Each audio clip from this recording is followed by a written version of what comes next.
J'ai commencé le porte-à-porte, j'ai commencé à rencontrer les gens. Ça demande une organisation de vie personnelle et professionnelle pour pouvoir faire la campagne, mais en même temps, c'est tellement nourrissant, c'est gratifiant parce que les gens, on voit leurs encouragements, on apprend aussi leur grogne, on est capable de savoir c'est quoi les besoins réels du quartier.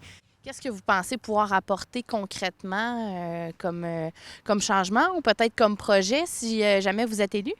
Oui, ben en fait, il y a beaucoup de projets, tu sais, puis quand on arrive sur le terrain, on s'aperçoit qu'il y a une différence entre rêver, puis ce qui s'est déjà fait, puis ce qui est faisable.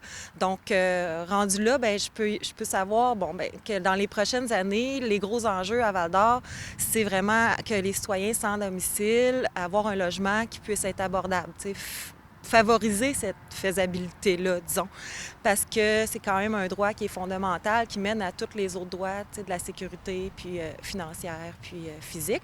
Si on parle un peu peut-être d'un côté un peu plus divertissement au sein de la ville, activité, tout ça, est-ce que vous souhaitez apporter certaines idées pour rendre la ville encore plus vivante? Il y a moyen de faire un amalgame pour divertir, entre autres, la portion des 18-25. Là. Moi, je suis mère de 3 ados, j'ai une jeune en famille d'accueil. Comme je le vois que l'ennui, des fois, peut être difficile dans la rétention, d'en favoriser l'envie d'étudier ici, l'envie de s'engager ici dans les organismes, tout ça. Comment on peut faire pour aller chercher les jeunes puis les inciter à participer soit à des activités qui sont déjà prévues ou essayer de trouver des nouvelles activités qui pourraient être intéressantes là, pour cette catégorie-là? Bien, du côté municipal, il y a de favoriser des programmes de financement pour l'accès à la propriété. Tu sais, en partant, si tu peux espérer accéder à un logement ou à une propriété pour pouvoir développer une famille, c'est quelque chose qui est attractif. Après ça, bien, il y a tout le côté, on en parle souvent au niveau du tourisme.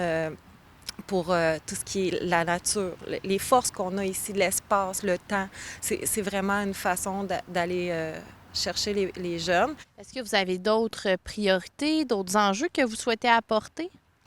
Oui, ben moi, c'est vraiment le vivre ensemble. J'ai le dossier des nouveaux arrivants en ce moment, que je travaillais déjà sur un plan bénévole avant d'être élue. Puis c'est ce qui me touche le plus, je dirais, c'est au niveau de la conciliation pour ces personnes-là quand ils arrivent, leur accueil, la manière de vivre ensemble, puis d'être capable de valoriser les forces. J'invite les gens à aller voter. C'est vous autres qui décident, tu sais, de qui va être vos élus, de qui va être responsable de vos dossiers. Je pense qu'un conseiller municipal, c'est plus que quelqu'un qui s'occupe juste des dossiers de son quartier, c'est quelqu'un qui doit connaître les enjeux.